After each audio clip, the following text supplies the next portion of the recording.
Hello, everybody. You are very welcome to a new Music Evolves podcast episode. This is Sean Martin, your host, where I get to look at how we get to live with the beautiful music that creators make for us, sometimes with the physical means that they have, sometimes with technology, and we're going to explore how those two things interact with each other in the world of creation of music and also in the world of consumption of music, whether it be recorded or live performances. And I'm super thrilled to welcome my guest to the show, who's both recorded and performed and is also an educator in music. And I believe she has a double bachelor's in music education and vocal performance from the Berklee College of Music. She's a trained pop, R&B, Latin singer, songwriter, and she's also a disability advocate. And I'm thrilled to have Precious Perez on. How are you, Precious? I'm good. Happy to be here. How are you? I'm fantastic. Even better now to have you with me on the show. I'm excited for this conversation, and I think to me, this is really what the show is about. How do we help more people create beautiful things that we can all enjoy and hopefully enjoy the creative process ourselves? I'm not professional, but I'm, I'm a music lover and creator too, Yeah. so I'm right there with you. Um, so, Precious, maybe if you wouldn't mind a few words about maybe some of your past experiences that brought you into the world of music. Did you grow up with it? Was there something that brought you into the idea that I can create music and share that with others? Absolutely. So it all kind of started when I was really young. My mom played all kinds of music in the house. Like, I'm Puerto Rican, so it was like a lot of salsa, reggaeton, all that. But then it would go to like Bob Marley and then Mary J. Blige and Alicia Keys and like just all over the map. I always say like the one gap in my music knowledge is rock because I didn't really grow up with that much rock. Um, but uh I was surrounded by music, and my family had a love for music, even if they weren't musically inclined necessarily. And so, when I was around 6, I started to kind of sing. I was gifted this little Barbie karaoke machine with the headset and the little tape, like you could put the tapes in it and record on them. I got in trouble for recording over some of my mom's Oh tapes once no, or twice. Um, it but happens. It happens. I would sing by myself, and I was really painfully shy as a kid, which is really hard to imagine now. Um, but We grow into ourselves, I I think. guess so, yeah. But I think I found my voice through music, and I started in elementary music class and in chorus, and then that became songwriting and um, slowly evolved into like this is what I want to do. And I didn't realize until high school that like majoring in music meant that you could actually like major in different areas of music. I didn't realize that like it wasn't just a general music and you have to pick another core topic. And for me it would have been Describe that for me. What does yeah. that mean? Yeah. So I always thought that like music was another thing, like just a blanket thing you could major in, like English or math or anything like that. And so I didn't realize that there were within schools dedicated to music because with a university, you have to take all of the general education curriculum on top of whatever specialty aspect of the university you're a part of. So, say you're a music major, you do all of your music classes on top of all of the gen ed and all the university requirements. Whereas if you're at a school solely devoted to music, all of your classes have to do with music. And you get to pick between like music production, performance, education, all these different things. And I didn't know that that was a distinction until maybe my junior year of high school because I had intended to be like, oh, well, I guess I'll major in music and English because I wanted to have a backup plan. And I loved English, not necessarily analyzing literature, but like creative writing and poetry, which became songs. But I think once I realized that, I was like, oh, okay, performance. And then if that doesn't pan out because, that's difficult to do, education, because I love teaching and I love kids and just bringing that spark of music and inspiration to them and showing them how to express themselves. And so I eventually settled on those two things for my double bachelor's. That's fantastic. And I have to, I want to ask this question because you are blind, you're unable to Yes. see Yep. like a lot of others can. How when sorry for not knowing, but when did that happen? Were you born that way? Did it come to you in a different way? And how does that impact how you think about music and how you explore music? I'm just thinking changing tapes and Yeah, basically everything that you do that connects with music, right? absolutely. I'm really glad you asked that because I know like a lot of people can be afraid to ask questions, and that's how we learn things. So I'm very open about answering those kinds of questions. So I was born with a condition called retinopathy of prematurity. My eyes weren't fully developed when I was born. I was born 2.5 months early. And so, with the amount of oxygen that they had to give me, my eyes didn't fully develop. And so, I was born blind and I had multiple operations as a young child.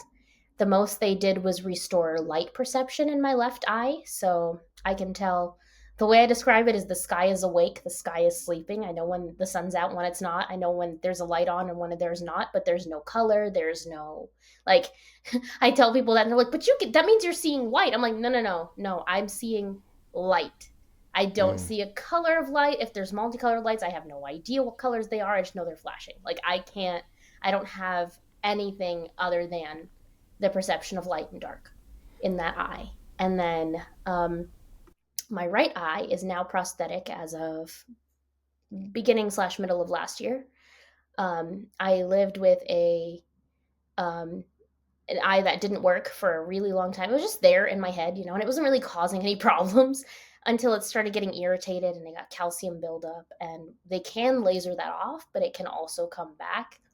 And I was like, if it's not functional, I'd rather just get it taken out so that I don't have to deal with any issues in the future than just have this here and potentially have more issues later on. So I now have a prosthetic eye and one um, I call it my working eye, even though it doesn't actually work.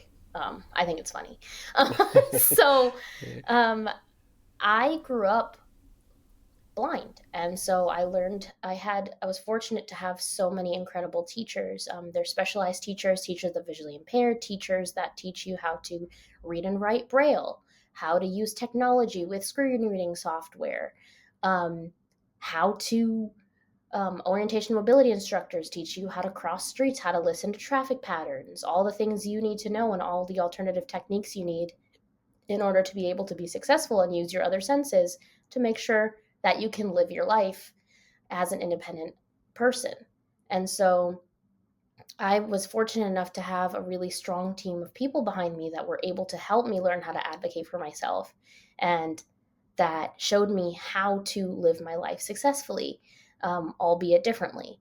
And that is different for everybody. Not everybody that is blind has access to these resources.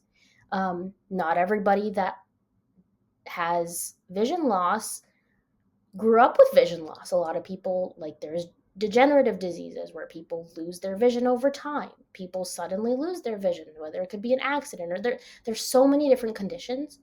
And in fact, people that are totally blind, that don't see anything, are a smaller part of the population because the majority of the blind population can actually see something.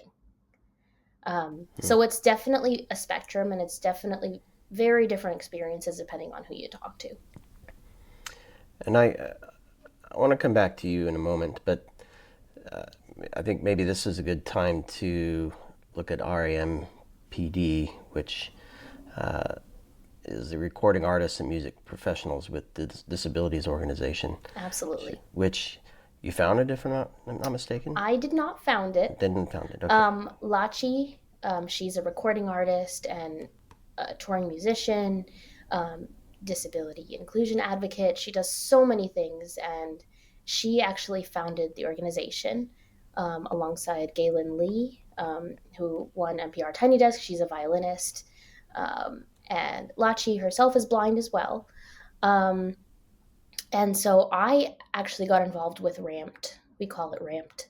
Um, Great. it's fun. I love that name, actually. Yeah. Yeah. And I got involved in the very, very early stages before we officially launched as an organization. I was in the first class of what we call professional members. These are people that are peer vetted, music professionals. Um, and since then, I became membership chair and then vice president, and now I serve as president currently. And I still serve as the chair of our engagement committee, which handles membership acceptance and vetting and planning internal external events. And so Ramped has the mission of amplifying disability culture, promoting inclusion, and advocating for equitable and accessible spaces within the music and live entertainment industry. And so we provide the entertainment industry and music industry with inclusive tools and strategies. So we do consultations. We've worked with the Grammys on accessibility, Women in Music, Folk Alliance, different organizations. Um, and we also provide the industry with a peer vetted global network of musicians and music professionals with disabilities, chronic conditions, neurodivergence, all the above. And this is a community for us, but it's also, um, we're the only organization doing this work right now. And we are professional, we are competitive, and those are the key takeaways from, Ramped. The industry can go to Ramped and hire professional musicians and execs with disabilities for things. And since then, our programming includes opportunities for professional members to speak at things like NAM. So Mm. Lachi and I and um, two more of our professional members did a panel at NAM on inclusivity in the music industry and education. And um, we are out here doing things and big things. It's a big deal. We're forward funded. We are growing, thriving, and disability is the one minority group that anyone can join at any time. You could be walking down the street, get hit by a car, or have an accident, and boom, you're disabled.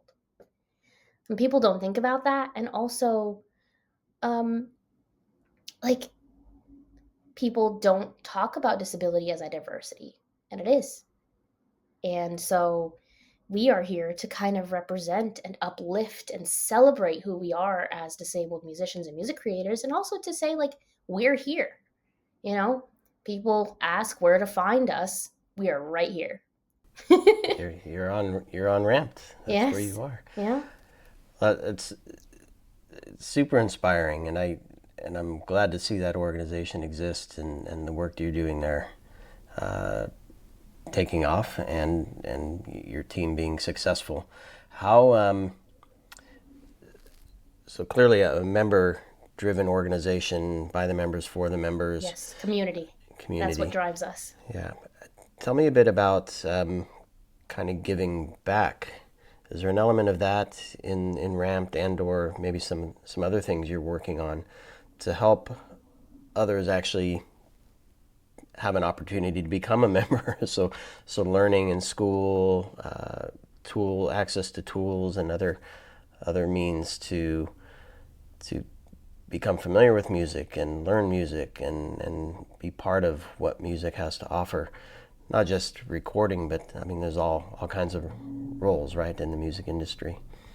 Can you kind of speak to some of those things? Yeah. So Ramped, in itself, we have two arms. So we have the consultation arm where we work with different organizations to consult on accessibility, and then we have our membership opportunities. So that gives our professional members different opportunities to have um, different places where they can go and speak, different big shows like NAM or Folk Alliance and things like that. That really gives our membership an opportunity to thrive and to elevate within the organization. But then we also have community membership. And what that is anyone, whether they're an ally or interested in growing to professional membership, or maybe they're not ready yet, but they want to be involved somehow. that is a level of membership where they receive the newsletter, we put out different opportunities, and um, they can still be a part of the community, and they are a part of the community and a part of Ramped and the movement. And we always encourage people to join the community and get involved and talk to each other and collaborate, because really that's the work we are doing is a trickle down effect. So we're doing this grassroots work and working together to make that happen. And we're seeing when we go to these events and we have these conversations, people come up to us and say, wow, like I didn't know this was here. I feel so seen. How do I get involved? And that's where it all starts. Really just building those connections and bringing people into the fold that maybe didn't feel comfortable disclosing or didn't know there was a place for them to feel comfortable and to grow in a community, or that could help back them and elevate them in their careers and their fields as musicians and music creators, music professionals with disabilities. So there's so many ways in which Ramped just gives back on its own and also builds community. And I was a shout out to Nam because it was through Nam that I became familiar with Yes. you and the Ramped and your panel that you mentioned as well. And yeah, I was excited to talk to you. I want to bring it back to kind of your journey. Yeah. And you mentioned, so me personally, I'm more of a math person than an English person. Gotcha. And so beats and melodies and kind of the and I played trumpet in school. So to me, it was kind of the music end of it. That's all music, but I'm trying to say the beats and the melodies kind of drove me. That's fair. Less so the lyrics. And you said that in your experience, you were in choir and lyrics and started writing Yeah. that way. Um, I presume many people have different aspects of what inspires them and moves them to create something. I'd like to learn. Nobody's here to listen to me. I want to hear your story. What you were singing? What else did you do? Did you start writing songs? Did you do music for it? Did you accompany yourself? Did you sing to other? How did you start to create music? Absolutely. So when I was in fourth grade, this is the first experience I ever had writing a song. Was I had a poem, and it was dedicated Hmm. to one of my friends. He was a baby at the time, and I love small children, and so um, I wanted to write a poem for him, and I did. And then I wanted to turn it into a song, so I went to my music teacher and I was like, "Hey, like, can you help me? I don't know how to do this." So she like played a piano part and was like, "How do you like this?" And then we were like playing with the melodies and stuff. And then I got to sing that at my fourth grade school assembly with one of my friends. And that was the first time I ever had kind of any inkling of like, wow, this is how a song gets made. Like, these are the words I used. And now I can sing them. And so after that, I really started trying to write my own on my own. And I had a little bit of knowledge of piano, but I, at that point, didn't know how to play any chordal instruments. So I kind of started just writing and then singing into a little recorder, and I would like layer over that. And like, that's kind of how I started writing and recording. And some of it was really bad, and some of it was really good as it goes. And I drew a lot of my songwriting inspiration from Taylor Swift, like seeing how she told her stories. Hmm. I was like, this is, can I try to do that? And so little by little, I kind of began um, telling my own story.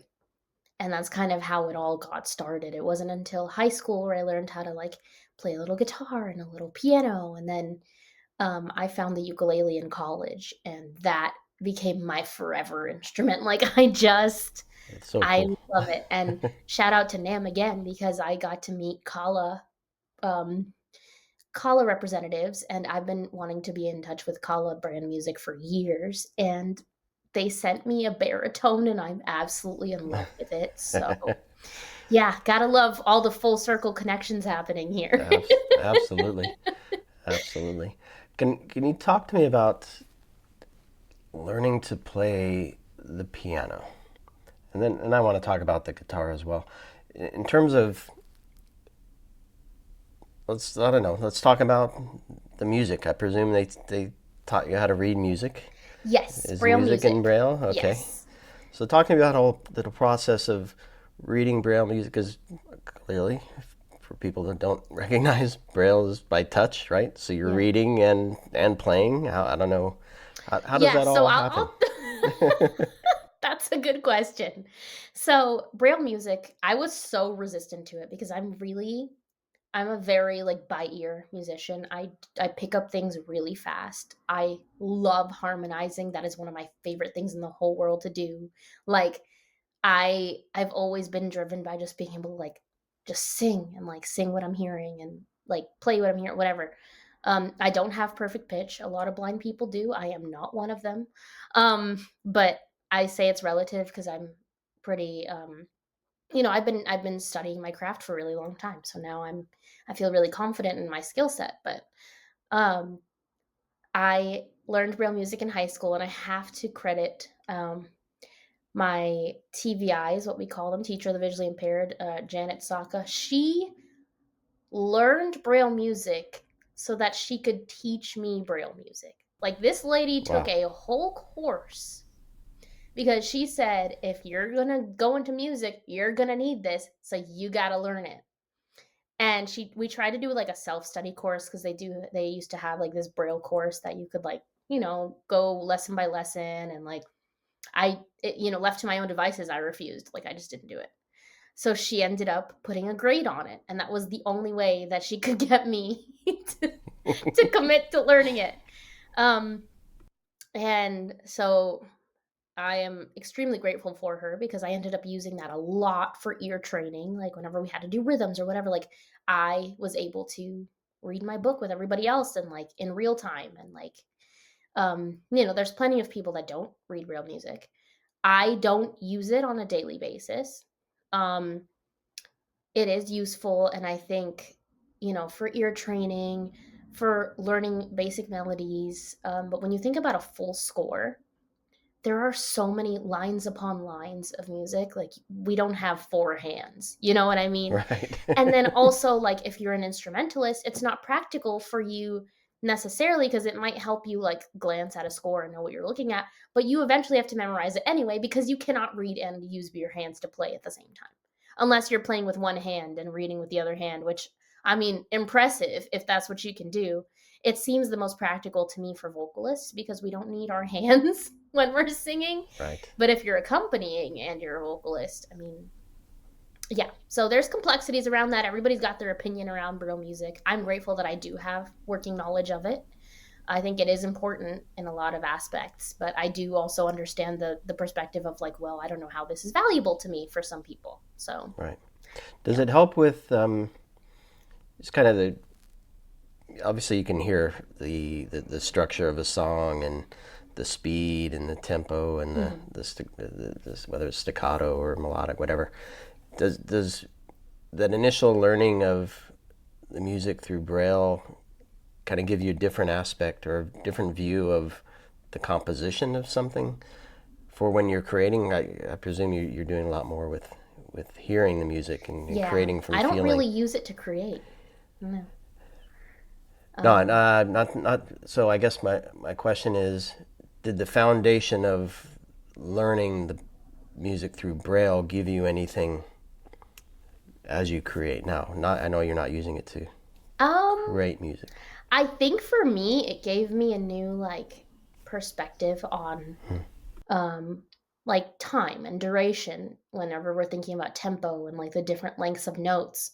Like whenever I'm thinking about a polyrhythm or a different value or something like that, I remember the way the symbols look in my head. Like I have tactile memory, so like sometimes when I say a word or like think of a note, I picture how it looks in braille in my head or how it feels. Um, so it's pretty cool in that sense. And like That is cool. I'll remember like, oh, that's that thing, and that's what that symbol means. And like I just remember how it felt to read that, and I'm like, oh yeah, that's how that looks in a measure. So yeah, it's pretty interesting. I never thought about that. Yeah. Well, I was just thinking because I'm a drummer and not trained as a drummer, but I do have seen music and looking at a paradiddle. I can hear a paradiddle, but seeing it, but not necessarily know that they're playing a paradiddle if I hear it in a song or something. Right. And so I guess the understanding that the paradiddle exists and what it looks like and what it sounds like can potentially help Yeah. or maybe even hinder. I don't know. Yeah. So I guess how about the guitar? What a very different instrument than the piano. Yes. What was it like getting involved with the So guitar I and moving to the found ukulele? that like piano, and it's so interesting because like with the music ed major, you have to learn how to get around fundamentally at least a ton of different instruments. And I realized quickly that piano just didn't come naturally to me. Like I can do it, I can play chords and accompany here and there, but like I feel so out of my depth sometimes. But guitar, um, I think for me, the hard thing about guitar was that like I can't read tablature. There's no like Hmm. whenever people would say like put your hand like this or whatever. So we found a shorthand notation where it was like 6/0 was like each chord. It was like 601, and it meant like put the sixth string on the first fret with your first finger. Like just like a shorthand for me to be able to recognize like okay this is the positioning of this because I couldn't read a traditional like your finger goes here because that's just not those diagrams weren't accessible to me. Right. um and I found like throughout my guitar class like my teacher was phenomenal, and he was really like we always came up with out of the box things if something wasn't working. um but that was once we had that down, it was pretty simple for me to feel like I could navigate it. And then YouTube too. But the thing about YouTube is that I had to kind of filter through like if I wanted to play a specific song or a specific chord, I needed to preview these videos. And if they started going, put your finger on this string here, Mm. I'd be like, okay, yep, this one's not it for me. Like I can't learn through this because you're not being descriptive enough. And it's not people's fault. It's not like they just don't think about that. Right. But it means a lot when somebody that's random that you don't expect like just describes exactly which fret and which finger to use and which string. And it's so refreshing when that happens. I'm like, wow, I don't need a specific accommodation because now this person is teaching in a way that's accessible. It's interesting. I'm actually learning guitar, and I was talking to my co-founder Marco last night about learning the G chord. And I guess there are multiple ways. Five we looked at last night. Five ways to play the G chord. And I was telling him I think I've only been playing for a couple months. I think I've learned the G chord incorrectly, is what I told him. He's like, I don't know that there's a correct or incorrect way, but the way perhaps the way that you place the fingers allows you to move quickly to other Yeah, to chords other chords, yeah. and things like that. And I was like, but the way that I saw this person play on YouTube doesn't match the way that feels good to me. So even if it's, Yeah. I don't know if there's a right or wrong way, but I guess Yeah. the point I want to make is seeing it. Without seeing it, I don't know that I could figure it out. So I'm super impressed that you're able to analyze these videos and determine how to put the fingers and which strings to play and which strings to mute or miss or whatever. Yeah, it's like you use your hearing too, and like Mm, and once you're in tune with like the way the shape feels, it's like okay, now I remember this. And the more you practice it and the more you do it, and it's a different perspective, right? Because like if I asked you to like put on a blindfold and try to do it, of course you wouldn't be able to do it. You know what I mean? Like, right. but if there was an alternative technique and I'm like, okay, this is how we do this now put on the blindfold and do it, you'd be able to. So it's all about like perspective. Like that's why when I talk about like different techniques and stuff. I think about those dinners where they're like, dine in the dark, put on a blindfold. And that's terrifying to people because A, that's Hmm. unrealistic. Because that's not how we live life. We learn all these different ways to do things so that we're not terrified of living. But also, like, you can't expect anyone to know what they're doing if they're just thrown into a situation and not guided through it like that. Like, oh, I just put on a blindfold and figure it out. That's not really how it works. So I Right. think there's a lot of like fear of the unknown and Mm. like, you know, kind of derailed that, but it's okay. No, no, it's good. It's good. I want to talk about the role of technology. Now, some of the stuff we Yes. talked about is technology, right? Yeah. Braille music is technology, YouTube is technology. But so maybe looking at it from a few different perspectives. So there's the learning Hmm. aspect, there's the recording aspect, and we haven't talked about performing, which I've seen some of your performances online. So we'll get to that one in a moment because I want to talk about what it's like to perform live.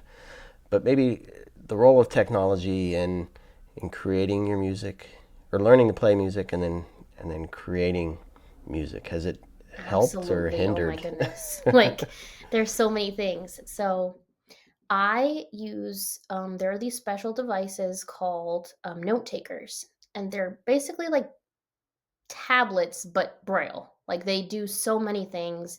You can send emails, you can connect to the internet, you can like write in Word docs, all kinds of stuff. I use mine to read and write. And so when I write lyrics, um I will take notes on there and I read through it in braille cuz for I'm a very tactile person, like I need to read what's in front of me and like I feel more connected to it when I'm doing that. Now, do you Um actually, sorry, do you actually type in the lyrics or do you yeah, dictate them? I Okay, type them in. okay. Actually, can I show it to you? Let me see if I can grab it. That'd be fantastic, Yeah, yeah. hold on. It's right over here. Luckily, I'm in my front office where all my things are. All the goodies. Okay. So, um, all right. There we go. Thank you So for this. This this, is yeah, super of cool. course. So this is called the Braille Sense. This is one of there's a couple companies. Some of them are Braille displays, so you can Bluetooth them to your computer and like read what's on the screen and stuff that way. This one is built in. So this down here is a Braille display. So it's got all of the dots popped up right now and it's off, but it refreshes. So if I scroll down and I'm scrolling through, it'll refresh. These are the cursors, and then this is what's called the Braille keyboard up here. So it's dots 1, 2, 3, 4, 5, 6, and different combinations of those make up letters, numbers, symbols. So this is what I use to type. And then I've got my SD card slot right on the side here. You can also plug in USB drives. It's got a built in recorder. It's got a clock. It's got all kinds of stuff. I don't use all the bells and whistles because I really just like to use it to have the tactile representation of what I'm doing. Um, but this is what I use to like read and write, to take notes. Um, some I've done like voice acting and stuff. When I read my scripts, I do that on here because for me, I can just easily read and I don't have to. Some people do it completely with audio in their computer. So screen reading softwares like VoiceOver on the Mac, and there's a couple of options for Windows PC. And some people will read and feel most comfortable with that kind of input. But for me, I'm just very braille oriented, so I use that. The tactics come back in, the tactical Hmm. piece. Yep, yep, yep. And then when it comes to recording, I actually have my little setup next to me. Right now, I have my Shure 58 mic, but I have a blanket over it because I don't have a proper shield, and it's working quite well It is? actually. Um, improvise. I we just moved into my new house a couple months ago, so my husband and I are still getting things set up and all that. So making things work. And then I have my Scarlett interface, very tactile. Like I can feel where the XLR combo jacks are, and like Things with knobs and buttons are very helpful.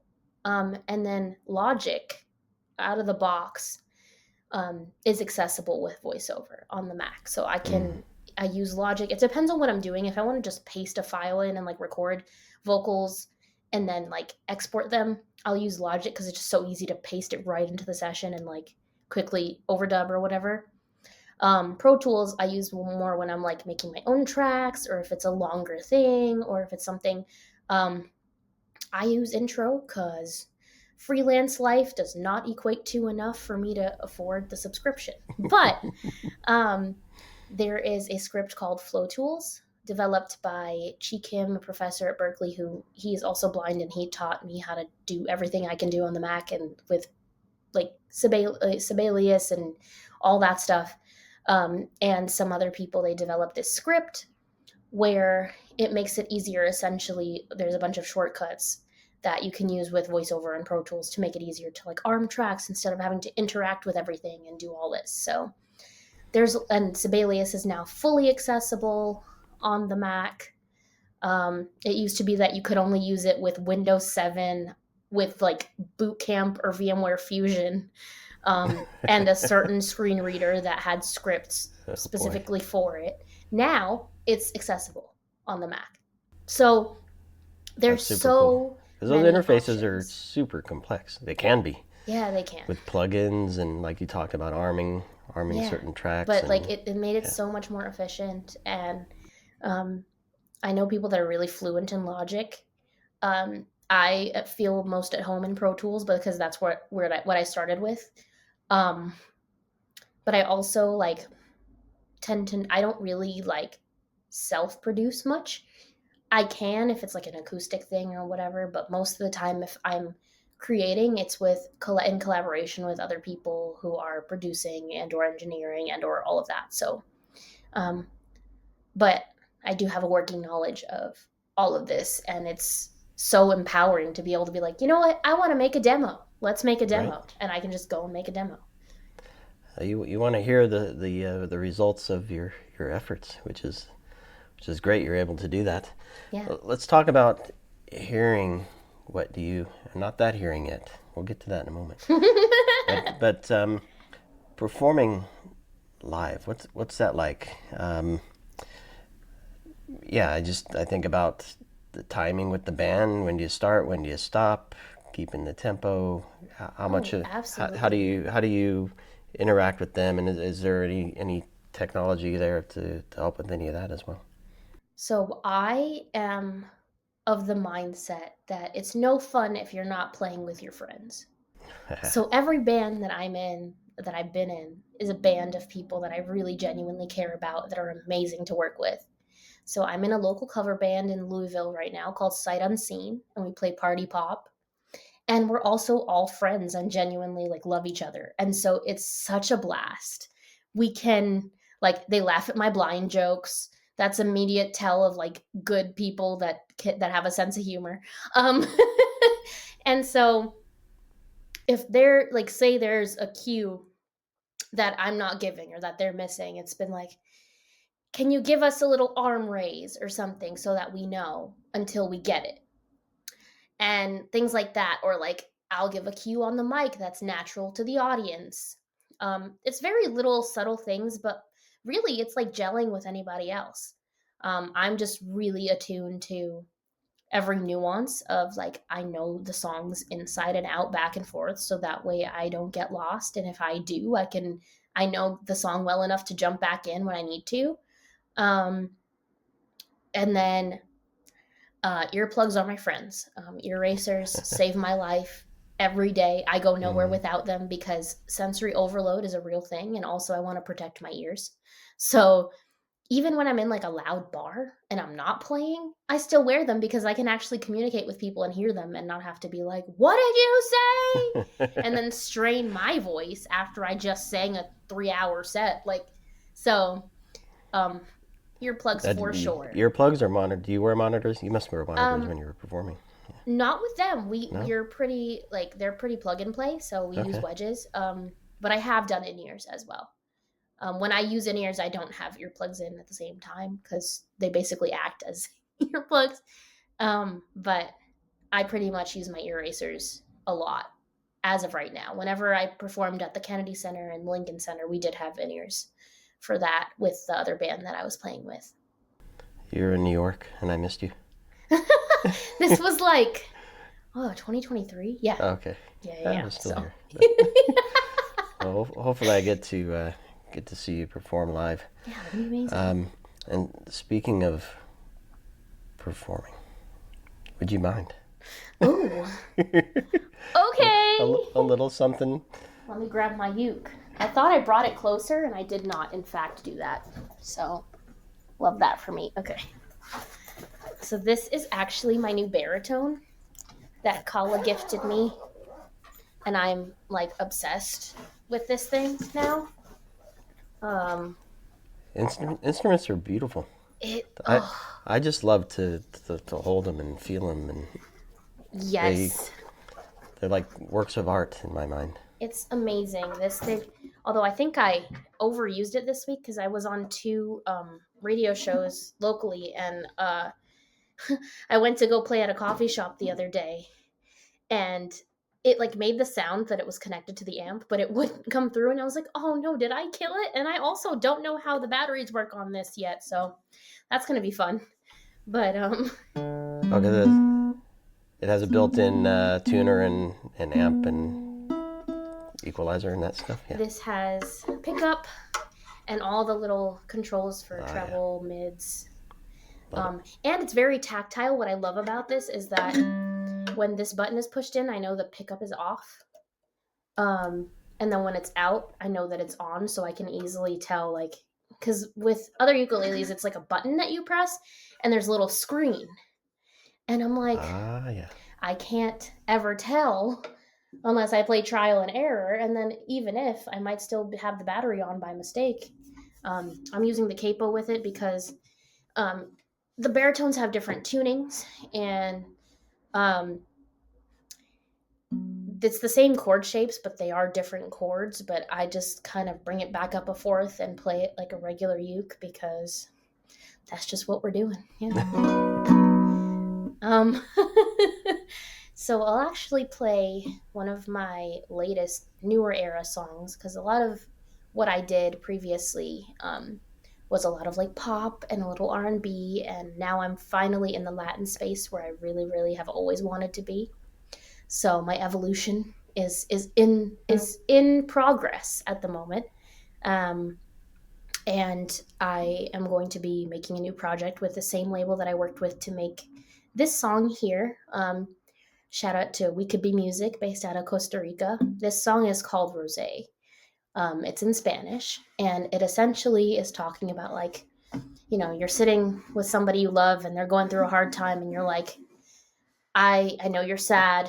I know it's tough right now. But, tomorrow, whatever happens tomorrow. But right now, I love you, and we're here. We're going to sit on the couch, and we're going to drink rosé, and it's going to be fine. So. Nice.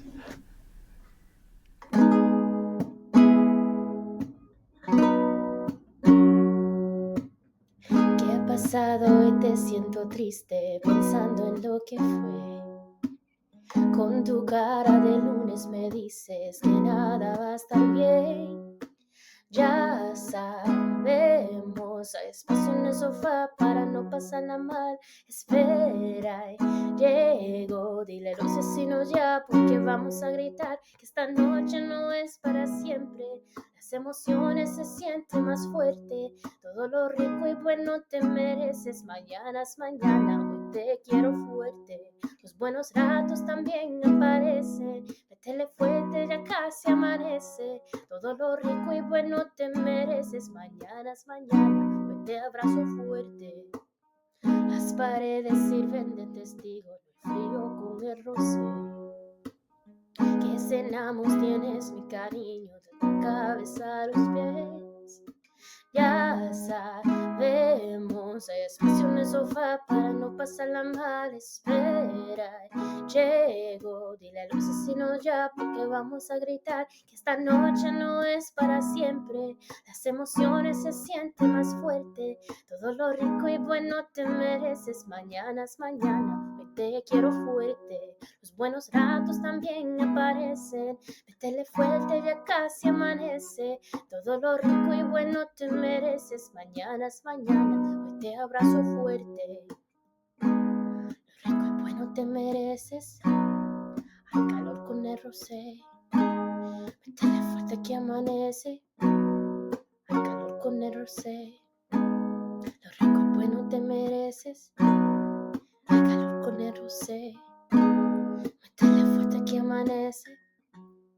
Hay calor con el rosé. Esta noche no es para siempre. Las emociones se sienten más fuerte. Todo lo rico y bueno te mereces. Mañana es mañana, hoy te quiero fuerte. Los buenos ratos también aparecen. Métele fuerte, ya casi amanece. Todo lo rico y bueno te mereces. Mañana es mañana, hoy te abrazo fuerte. Hay espacio en el sofá para no pasarla mal. Dile a los vecinos ya porque vamos a gritar.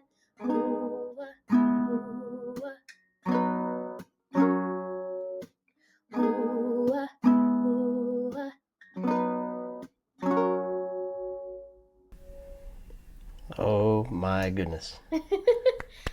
I just realized that this is not all the way in tune and it was in the wrong key, but we just went for it anyway because, performing. Performing. And that's my kind of song right there. That was beautiful. Thank you. That was beautiful. And I thank you so much for sharing that with me. Of course. And for everybody listening and watching. Precious, you are incredible. You're an inspiration. I love what you're doing. And I wish you the absolute best success in all that you're doing for yourself, your own career, and those around you, and Ramped as well. And I'm so glad you joined me today. Me too. Thank you for reaching out. I was like, whoa, this is cool. Yes, absolutely. I love it.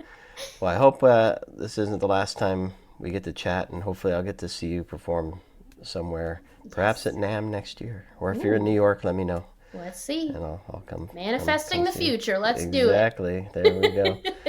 There we go. Well, Precious, thank you so much. And everybody listening and watching the show today, I hope you enjoyed it as much as I did and enjoyed the music from Precious and her story. And please stay tuned for more Music Evolves. We'll continue to explore how technology and humans interact and to create amazing things like we just heard. Thank you all.